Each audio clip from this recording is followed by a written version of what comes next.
ประการอันมีพระพุทธพระธรรมพระสงฆ์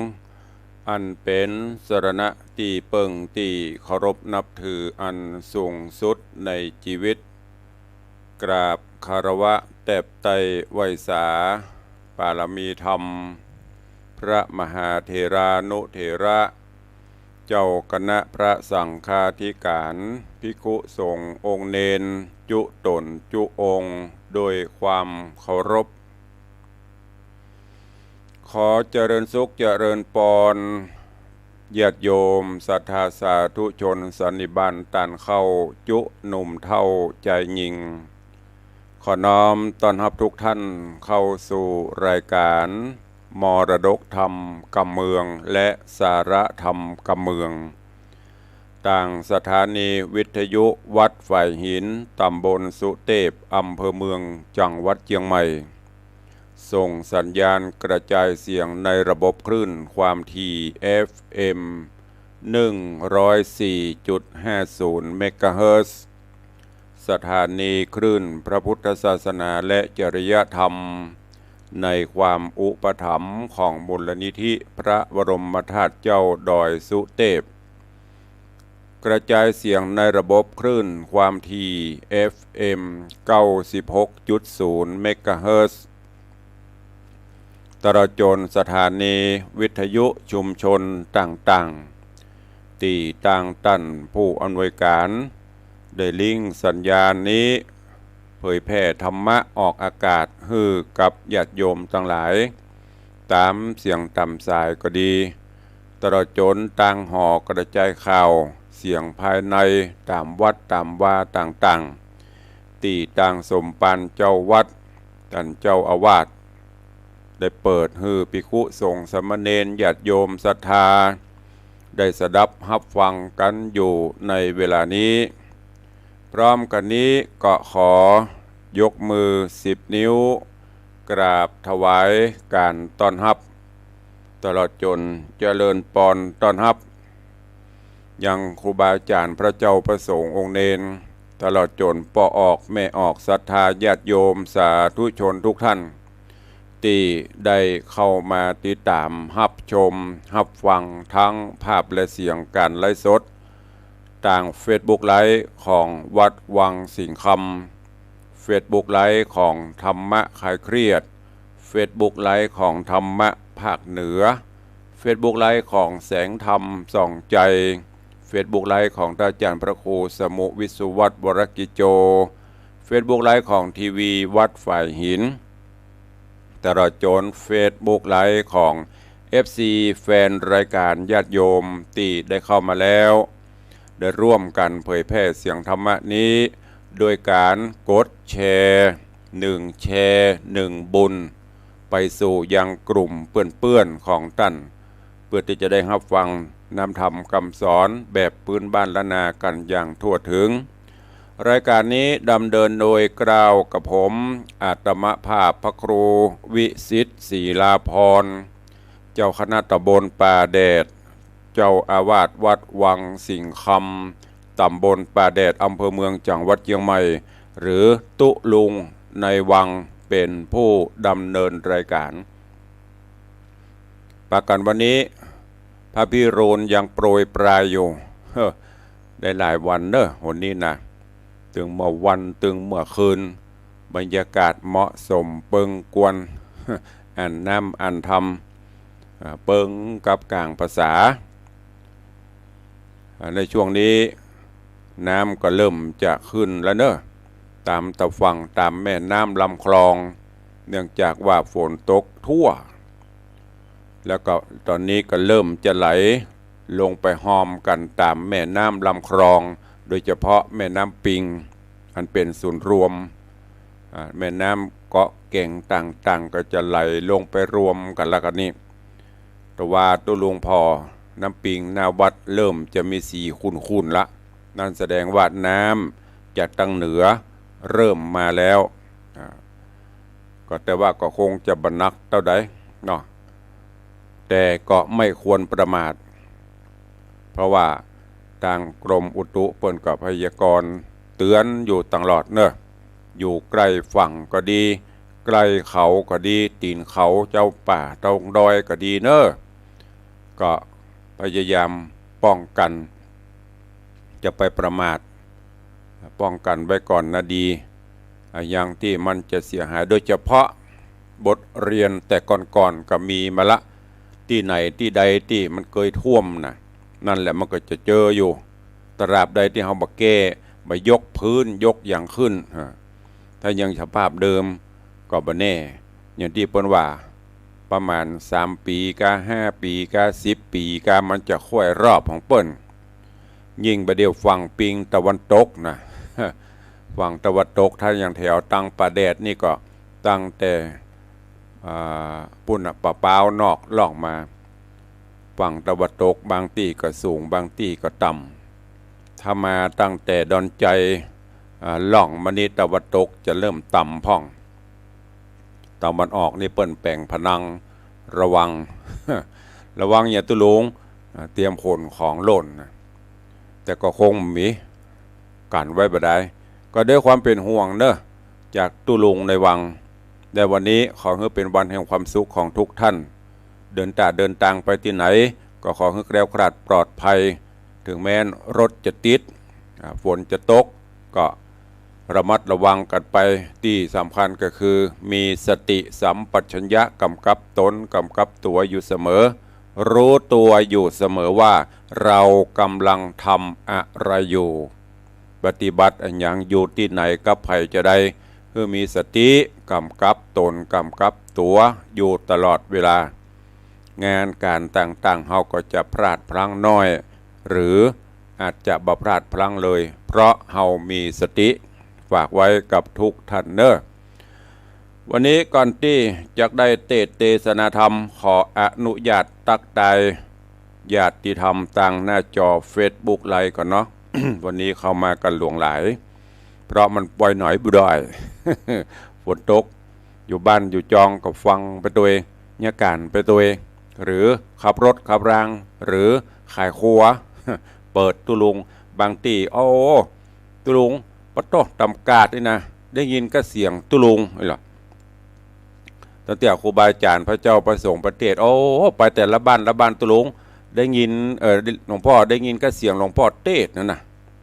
เจ้ามาเยกก็ขอบคุณเนอะทุกท่านทุกคนที่ช่วยกันเอาเสียงธรรมะเสียงดีๆวันนี้เจริญปอนต้อนรับญาติธรรมทาง Facebook เนอะมีโยมสลินทิพย์บุญเลิศน้อมกราบไหว้สาเจ้าสาธุเจ้า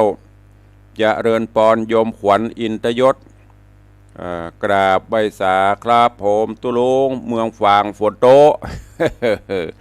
ฝางกะโตในวังกะโตนะลูกเนอะตกทั่วกันหมดจะมันเตอะต้องไปจมไปเดือดเนอะดีสบายเย็นสบายฮ้อนเฮาก็เดือดฝนตกก็ต้องไปจมมันเนอะบ่อยเปิ้นแน่ของเปิ้นละถึงเวลาเปิ้นละเปิ้นจะตกก็ปล่อยเปิ้นตกเจริญปอนโยมประพักเนอะอย่างนี้กราบข้าเจ้า กราบเจ้าสาธุอนุโมทนาเสียวเล่นเจริญปอนโยมวิไลนวลศรีโยมไม่วิไลนวลศรีน้อมกราบสาธุเจ้าเจริญปอนโยมแม่นวลศิริหินเขียวกราบไหว้สาเจ้า แต่ว่าก็มีงานข่าวดำเนาะแม่เนาะวันนี้ก็ทราบข่าวมีแฮมละอันเนี้ยสัจธรรมเกิดขึ้นมันแน่มันนอนเนาะอะไรก็เกิดขึ้นได้เจริญปอนคุณโยมแม่สมทรงสิทธิตากราบไหว้สาธรรมพระครูเจ้าสาธุเจริญปอนปินันล่าปินันจรันปิยะจันสลมโดยซิวปินันต้นคาป้ายแล้วเนอะถ้าจะเอามาตั้งที่ร้านไฟฟ้าก็เมตตาเว็บมาก็ได้เนอะไปตั้งหรือว่าไปตั้งตามบ้านตามโดยซิวตามบ้านแม่แม่อย่างตัวเนอะบอกบุญไปตัวเองตอนนี้เรียบร้อยละใครจะฮับไปตั้งตำร้านค้าร้านขายป้ายพร้อมต้นพร้อมมาเอาไปได้เนอะเจริญปอนคุณโยมมาลีกราบสาธุเจ้าเจริญปอนโยมตูโยมสุรัตน์เสาคำตะวาเป็นโลกเฟสอย่างนั้นเตรียมตัวเตรียมกายเตรียมใจปออย่างหัวปอยังกะ เป็นอย่างหูอย่างกระบวนเนอะบ่ฮู้ว่ามีอย่างเกิดขึ้นแต่จะได้ก็ตามขอให้มีแต่สิ่งดีๆเด้อแล้วก็จะไปลืมนะบอกลูกเลี้ยงเอียงคำตำนักป่อจะป่อตัวเองช่วยกันเนอะช่วยตุลุงสร้างโฮงหลวงเนอะถ้าจะเมตตาเอาต้นเอาอย่างไปตั้งที่ตำนักก็มาเอาไปได้เจริญปอนคุโยมเพนสีสาธุจากสันทรายเจริญปอนคุโยมจันทรายแป้งหลวงสาธุเจ้าเจริญปอนเนอแล้วก็ท่านเจ้าสะปุงกำลังฮับชมอยู่ ฮับชมฮับฟังนั่นเพื่อเป็นนักเทศเสียงทองตอนนี้กำลังมาแรงส่วนตุลุงกำลังร่วง สาธุกราบขอบพระคุณครูบาอาจารย์และญาติโยมที่เข้ามาร่วมกันเดี๋ยวก็ไปตักกันใต้รายการเนาะเวลาก็เว้ยหน่อยปะแป๊บก็เดียวไปละ20 นาทีนะฮะเดี๋ยวเวลาแถมน้อยเดียวเอาเข้าสู่หัวใจของรายการก่อนหงหินบินมาละตอนนี้มาสู่ผูกทวนที่7เรื่องราวในตอนที่แล้วผูกที่6จบปริปุณนังไปตอนนี้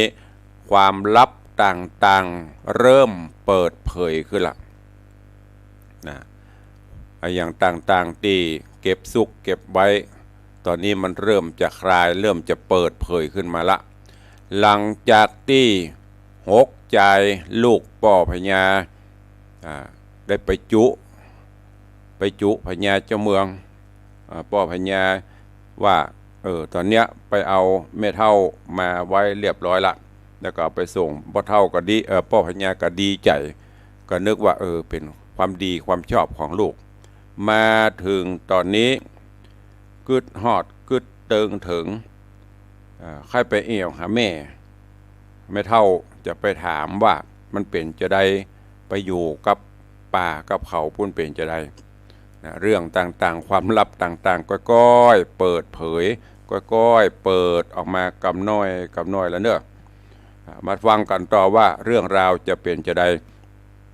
เชิญทุกท่านติดตามรับฟังพระธรรมเทศนาปืนเมืองเหนือเรื่องหงหิน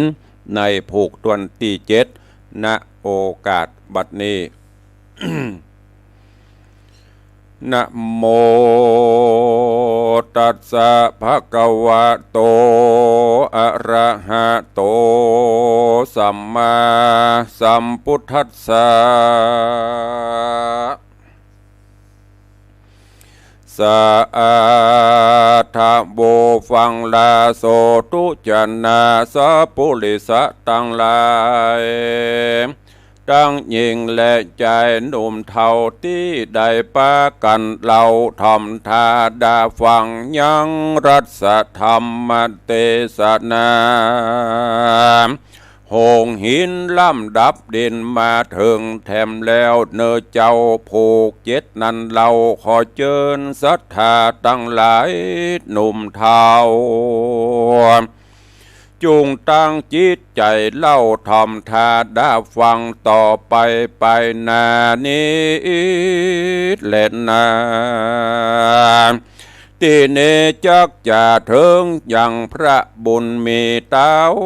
เจ้าคือพญาปรันตะปาจึงเอาตนเป็นพระเจ้าแก่เมืองปรณสี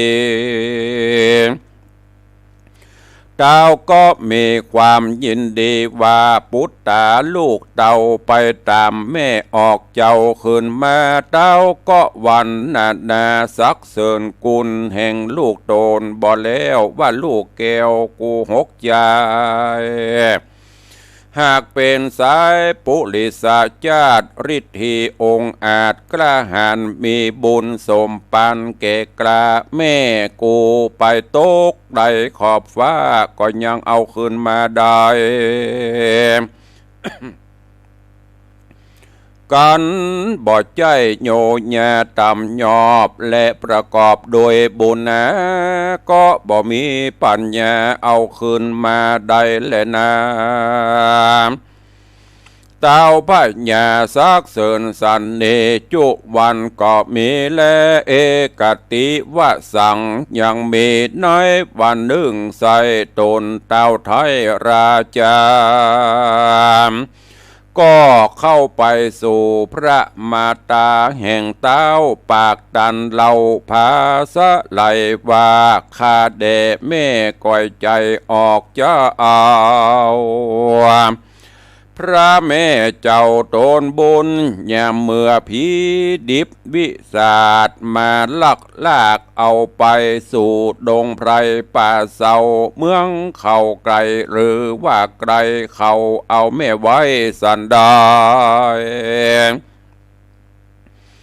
เข้าน้ำปัจจัยยังมีมากเหลือโอดกันอยากสันใดขอแม่พระไข่บอกกล่าวหูข่าวกำไปพองเติ้นนาว่าอันยามนั้นส่วนพระมาส่วนมันดาออกเจ้าก็บอกลูกก็บอกลูกแก่ลูกเต่าลาจาวาตาตาโดราปุตตาเฮ้หนอเต้าตนแม่พระดาวเสียเมืองแสนตุกเขื่องใจจ่าแม่ทำหมดนาเข็นใจอยู่กลางไพรหาดหินได้นอนดินแก้มฝุ่นใส่มุกมุ่นเป็นที่นอนหัวนูนหมอนต้นไม้แม่ยากไรนักนาอยู่เฝ้าเก๊กหาตูบหน่อยตุกขาคอยยินมองเฝ้าเฮือนมุงตองกับกวยกลางดิ่งโจยหิวโจนเป็นป่าตันมืดเศร้าตุกอยากเขาอยากไหล ตุกอยากเขาอยากไหลนอนห่มโดยเปลือกไม้ต่างเสือกินจิ้นเนื้อปูปลาตั้งมูดลาหัวมันตั้งเข่าตุกขาอ่ำเจ้าวันคืนบ่มีไฟฟืนตามไตอยู่ร้องไห้ถ้านอมใจกินของใดก็ดิบบ่ได้หุงได้ต้มกินลูกไม้ขมบานฝาดโอดกันอยากกินจิ้นดิบแดงแม่ก็แข็งใจกินวันและหน่อยบ่ฮือกาดก้อยขาดอินทรีย์บุญปางหลังแม่เมแม่ได้พบแห่ยังกำบัดนี้บุญตันช่วยเอกได้ป้นต่างลำบากต่างผ่านเจ้ากุมารหลานย่าเดินสอดล่าเวโหนแล้วไปแล้วป่ามาบนอากาศจริงได้จริงได้กาดกว่าเอาคืนมาหายโศกาโศกเศร้าจริงได้หันแน่ลูกเต่าตนเมืองและนา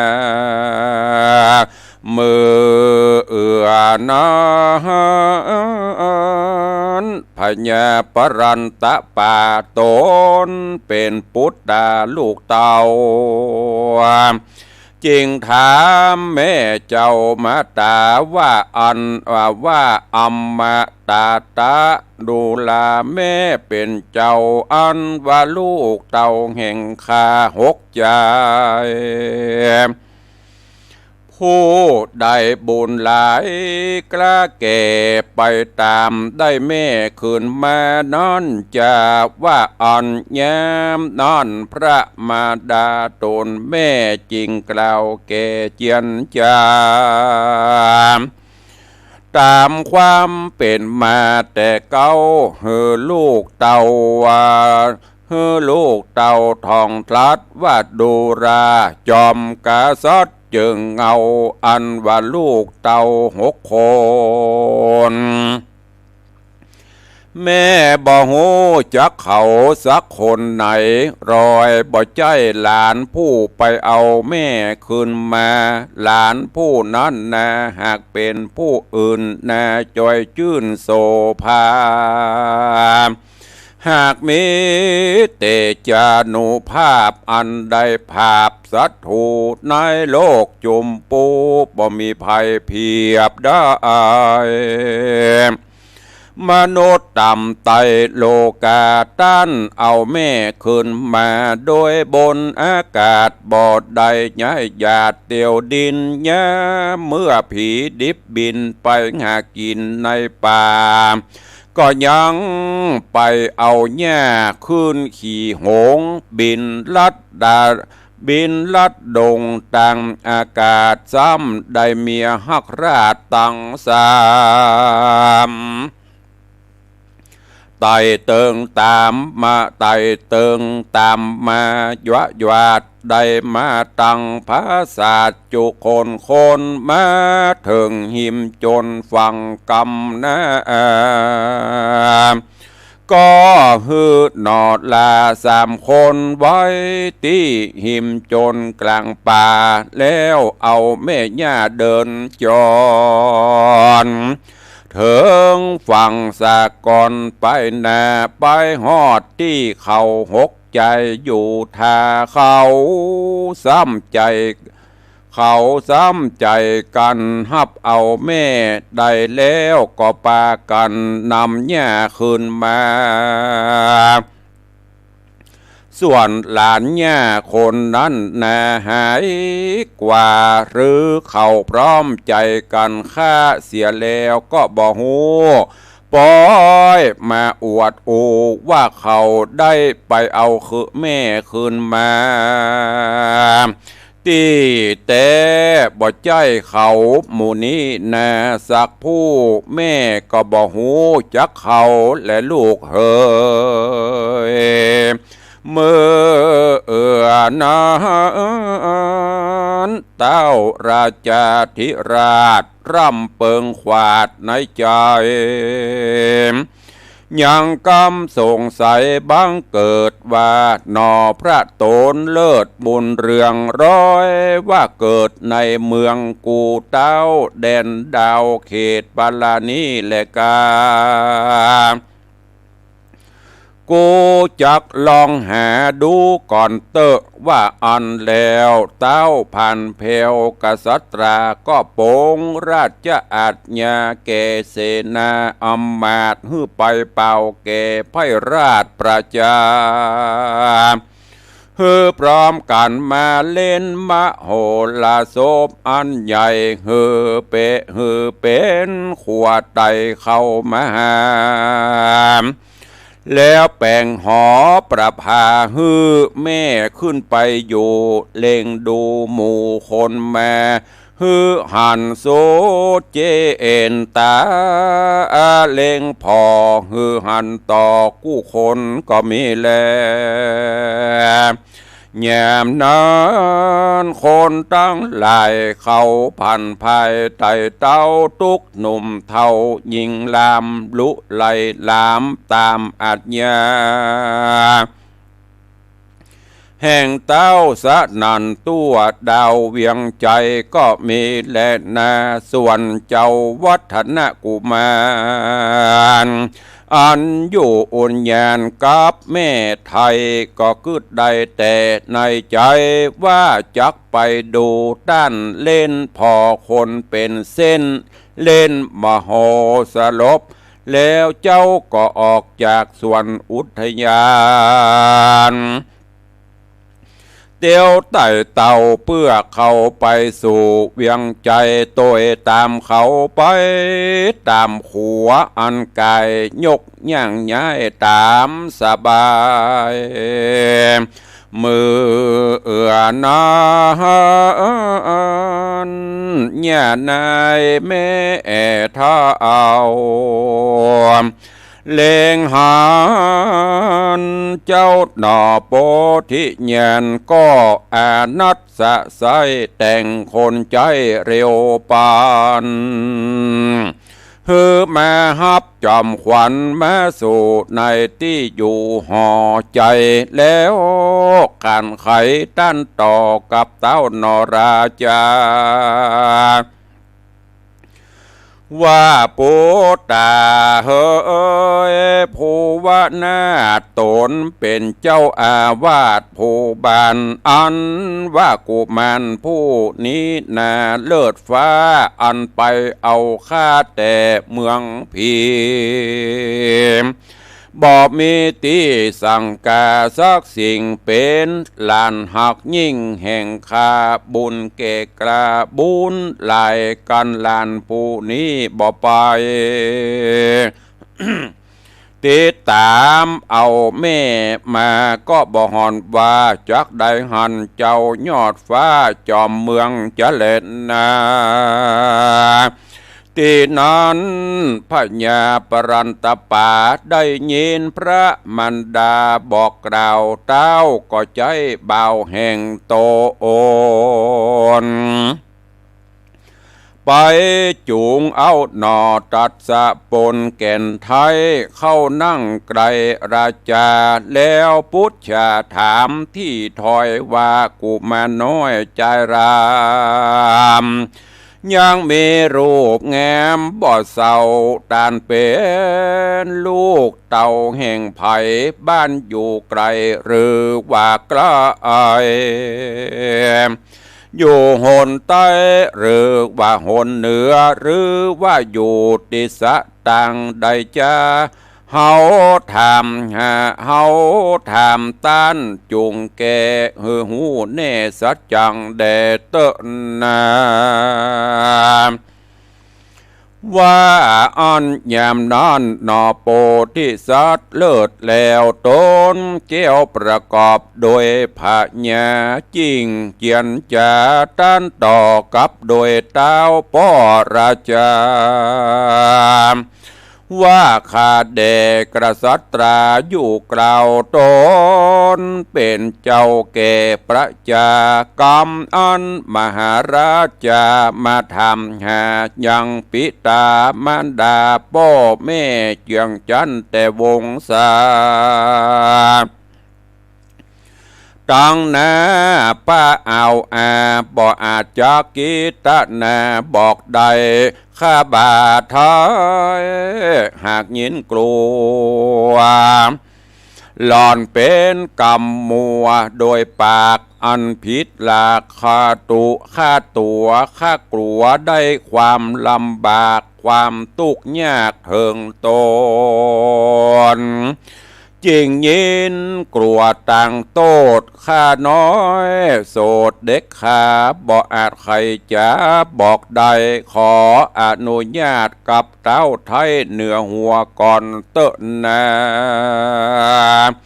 เมื่อนั้นพญาปรันตะปาตนป้อได้ยินกำน้อยนอแห่งตน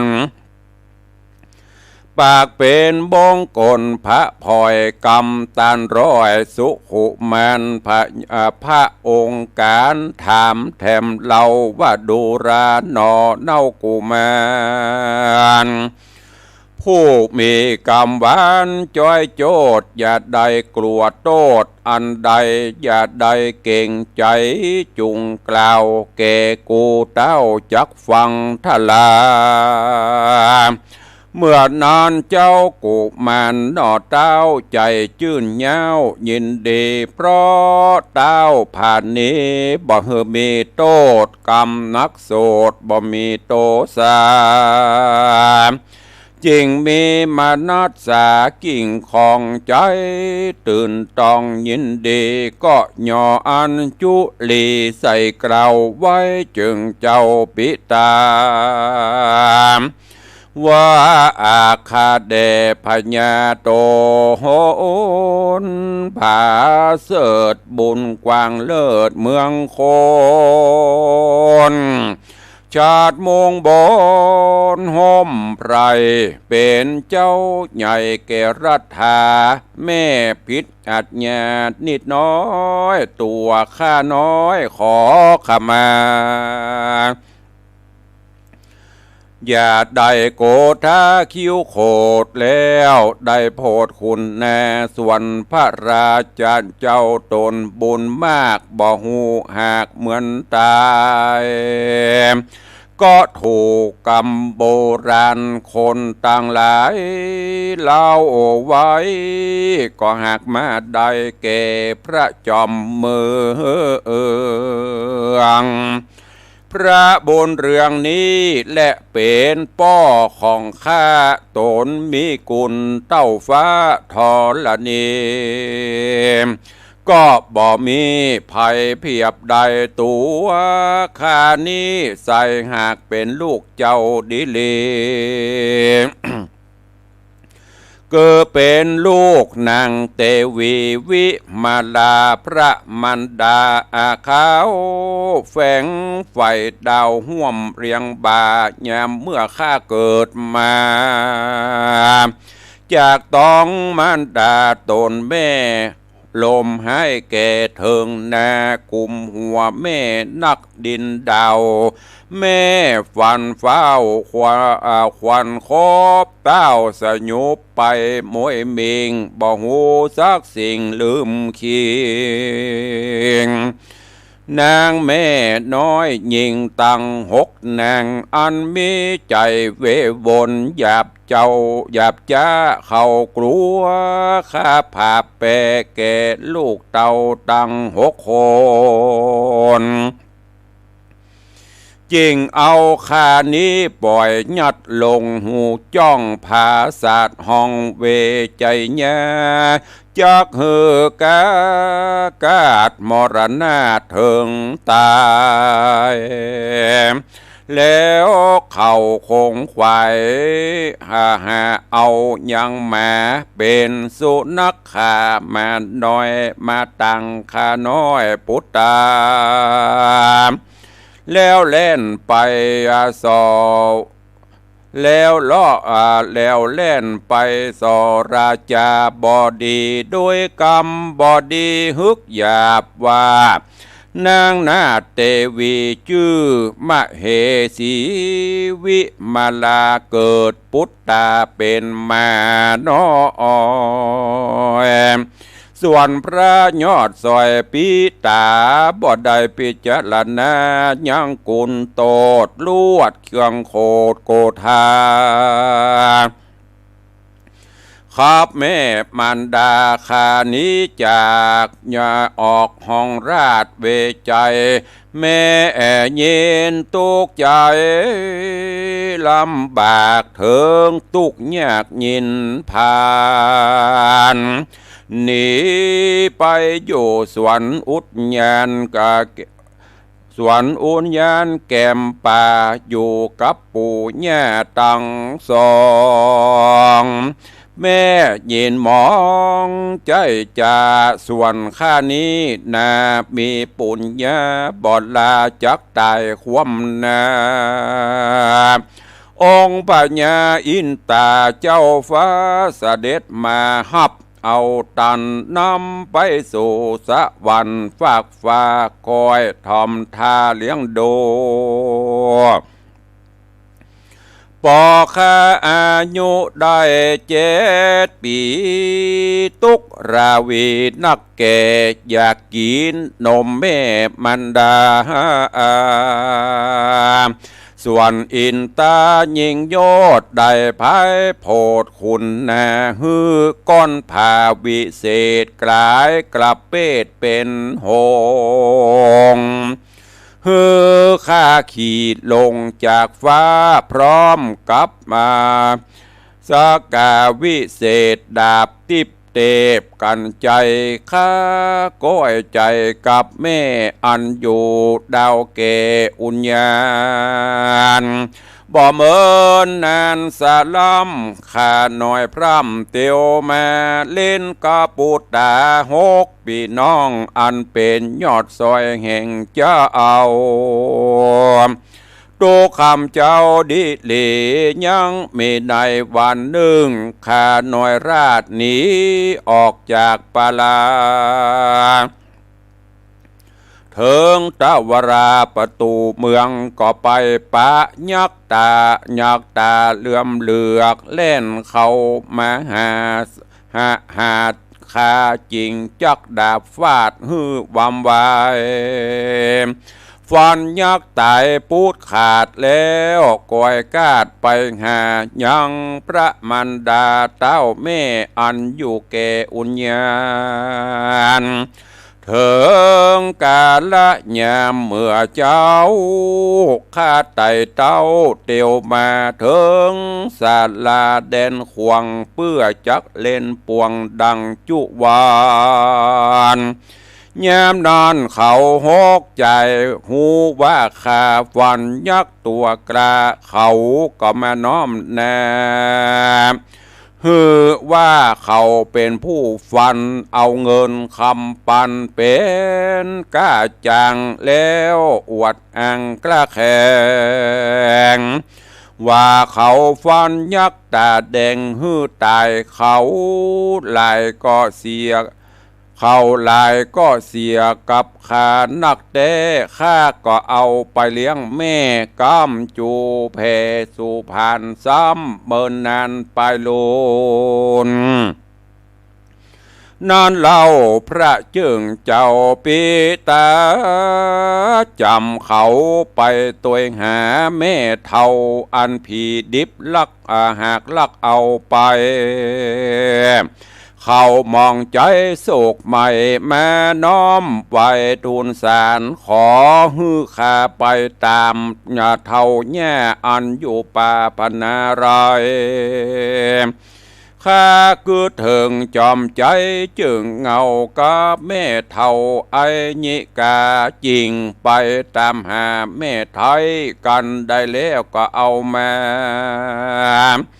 ส่งฮือตีทับหลวงกลางป่าหิมน้ำตานาทีเขาก็มาพร้อมกันตีตัวข้าฮือความแน่เมื่อมอนพระอินทร์จอนลงมาจากฟากฟ้าแถมเราต้านเจ้าได้มายามจริงได้ชีวิตขึ้นมาดังเก่าและปอเฮยเป็นเจ้าดังข้าเล่ามานี้แหละนะเนติตังขีญะสังวันนาวิเศษจะห้องเหตุธรรมเทศนาหงหินผูกทวนที่7ตอนที่1ก็บังกมสมเร็จสเด็จพระธรรมเทศนาเรื่องหงหินลำดับมาถึงยังผูกทวนที่7ตอนที่1ขอโป่งวางไว้เต้าอี้ก่อนเนาะโดยเวลาเหลือแถมน้อยนิดเพื่อที่จะได้แจ้งข่าวและประชาสัมพันธ์ตลอดจนอู้จากับพี่น้องศรัทธาที่สดับรับฟังกันญาติโยมทั้งหลายฟังแล้วก็เก็บแกะเอาสาระนำไปพิจารณาใจเนอะนี่แหละบนห้องอย่างก็เอาความดีใส่ตัวเอาความชั่วให้เปิ่นโพดสัตว์เป็นกุลโพดคนเป็นโตดมาขอเปิ่นก็ไปช่วยตอนนี้ช่วยแล้วซ้ำไปทำลายเปิ่นแหมลืมพระคุณอันยิ่งใหญ่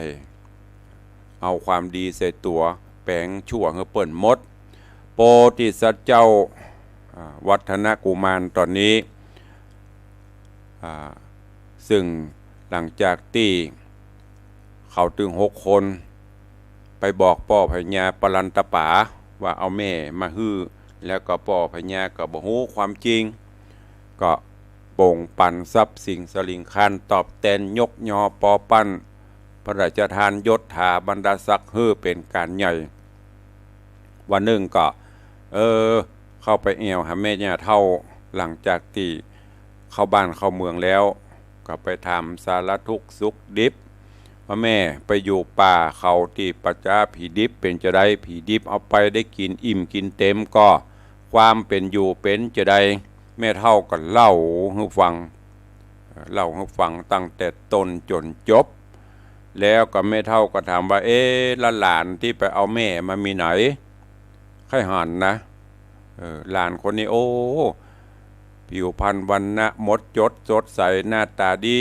อัธยาศัยไมตรีก็ดีเยี่ยมคำนี้ป่อพญาก็สะดุ้งละโหไปใจ6 คนนี่กะแม่โอ้ไปใจมูนี้ก็เลยเล่าให้ฟังเป็นฉากความลับเริ่มเปิดเผยความลับเริ่มเผยออก โอ้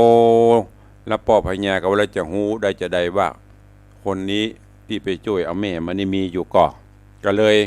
ออกอุบายสั่งเสนาอำมาตย์จัดให้มีการแสดงมหรสพต่างๆในบ้านในเมืองแล้วก็ปกเป่าข่าวสารให้เจ้าบ้านเจ้าเมือง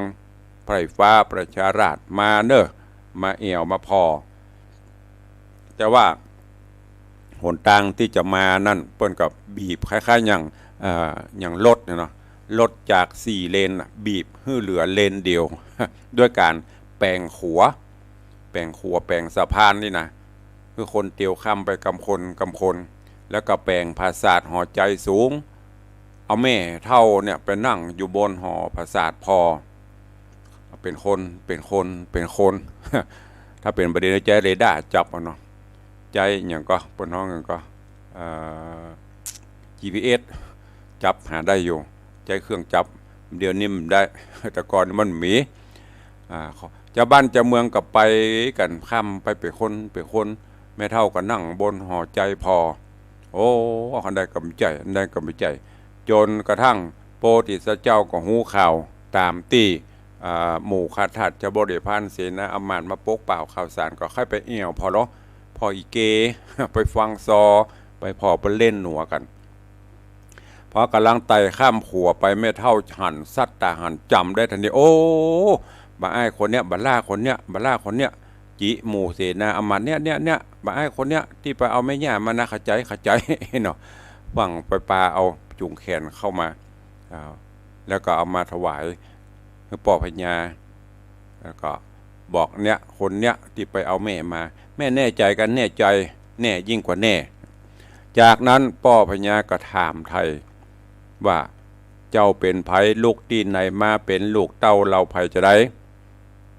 โพธิสัตว์เจ้าวัฒนกุมารกับเบาโอ้ข้าบัดเจ้าบัดสามารถที่จะกราบทูลได้เพราะมันเป็นเรื่องคอขาดบาดตายเป็นอันตรายต่อตัวเก่าตัวเองถ้าอย่างออกไปป่อพญาปรันตป่าบอกว่าเจ้าอยู่ที่นี่บ่ต้องกลัวข้านี่แหละเป็นผู้ที่สามารถจี้เป็นจี้ตายได้ว่ามาเลยถ้าเป็นความจริงก็จะมีรางวัลถ้ามีความจริงก็โดนโทษพอได้รับกรรมอย่างนี้โพธิสัตว์เจ้าวัฒนกุมารก็เริ่มเล่าเรื่องตั้งแต่ต้นตั้งแต่เกิดออกมาละว่าโอ้เฮานี้กำเจ้าไผ่ลูกเต้าไผ่ที่ไหนก็เป็นลูกของต้านนี่แหละเมื่อก่อนนั้นตอนที่แม่ข้าวิมาลาเกิดออกมาพวกก็เล่าเป็นฉากจนกระทั่งหมู่มเหสี6 คนเอาหมาเปลี่ยนเอาข้าหลอดหูจ่องพระอินทร์เอาข้าไปเลี้ยงแล้วก็ปิกมาจนมาปะใส่เนี่ยแม่เท่านับตั้งแต่เข้าใจนับตั้งแต่ข้ายักษ์นับตั้งแต่เขามาขอเคยพระใจ6 คนลูก6 คนมาขอ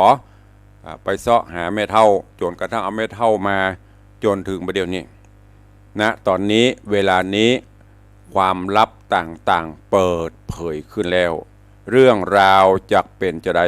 ติดตามฟังกันในตอนต่อไปในเรื่องของหงส์หินในตอนต่อไปเนอะตอนนี้โป่งวางไว้เต้าอี้ก่อนขอบพระคุณญาติโยมสาธุชนทุกท่านเนอะทาง Facebook ไลฟ์ทั้งต่างบ้านที่ได้ติดตามรับฟังให้กำลังใจกันมาก็ตอนนี้ทาง Facebook ไลฟ์ก็มีโยมจันสายแปลงหลวงแล้วก็มี โยมสุพรรณีโยมเพชรน้อมกราบนมัสการตุลุงในวังสาธุแล้วก็มีท่านเจ้าท่านพระครูประหลัดวัดศรีปิงเมืองกำลังรับชมอยู่กราบน้อมขอบพระคุณไว้สาปรมีธรรมเด้อครูบาอาจารย์ทุกรูปทุกท่านตัวเองก็มีข่าวแจ้งช่วงนี้ก็คงจะต้องย้ำข่าวในการของบุญกุศลของต่างวัดเนอะเวลากระโวยนะในวันที่6 ที่ 7 พฤศจิกายนเชิญชวนมวลญาติโยมศรัทธาสาธุชนเนอะร่วมบุญกุศลงานทำบุญทอดถวายจุลและกฐินโดยมีมหาวิทยาลัยไฟเทิร์นโดยโยมแม่ดร.มรกตสุวรรณชินท่าน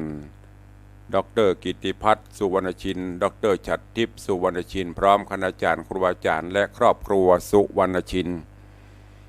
เพื่อจะได้ทำบุญใหญ่บุญหลวง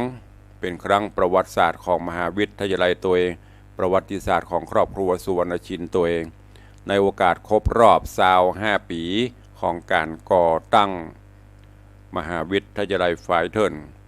ในโอกาสครบรอบอายุวัฒนมงคล7 รอบ84 ปีของอาจารย์แม่ดร.มรกตสุวรรณชินตัวเองการนี้เปิ้นถึงได้สร้างมหากุศลในการถวายจุลและกฐินซึ่งก็จะมีพิธีต่างๆโดยเฉพาะตั้งแต่พิธีบวงสรวงเก็บฝ้ายต่อฝ้ายหนีบฝ้ายทักทอตัดเย็บย้อมพร้อมเสร็จที่ลานบุญมหาวิทยาลัยไฟเทิร์นที่สนามบินในวันที่6 พฤศจิกายนแล้วก็วันที่7ก็จะได้ตอดถวายเนอะในการนี้ก็เชิญชวนญาติโยมศรัทธา ขอสุมาเนอะญาติโยมศรัทธาตลอดจนครูบาอาจารย์พระเจ้าประสงค์เนอะร่วมโมทนาบุญเพื่อสมทบในการก่อสร้างกุฏิสงฆ์โฮงหลวงของวัดวังสิงห์คำที่กำลังจะประกอบพิธีวางศิลาฤกษ์ในวันบุญกฐินใหญ่เช่นเดียวกันเป็นบุญเป็นกุศลอย่างที่ได้บอกไปโดยเฉพาะก็น้อมเอิญเชิญชวนญาติโยมที่จะร่วมเป็นเจ้าภาพสมทบกฐินกองละ 1,000 บาทหรือนักกว่านั้นหรือน้อยกว่านี้ก็บ่เป็นอย่างเด้อ ขอสุมาเด้ออากาศเปลี่ยนแปลงจะมีเสียงไอเสียงกระแอมกระไอตลอดจนญาติโยมที่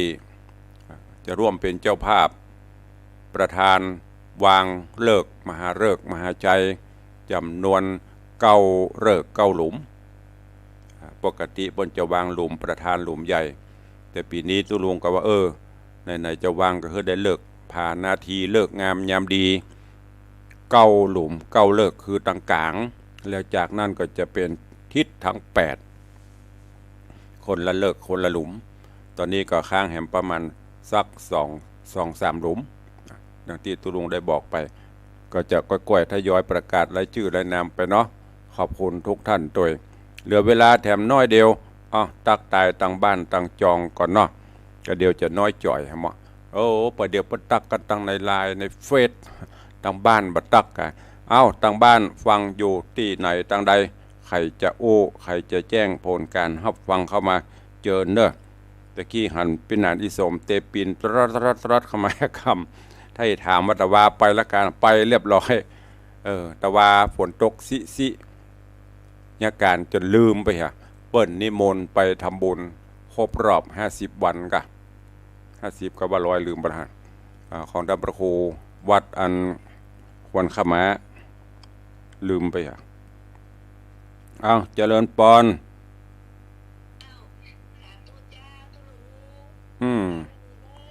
สาธุบุญรักษาเนอะแม่เนอะสาธุอนุโมทนาเนอ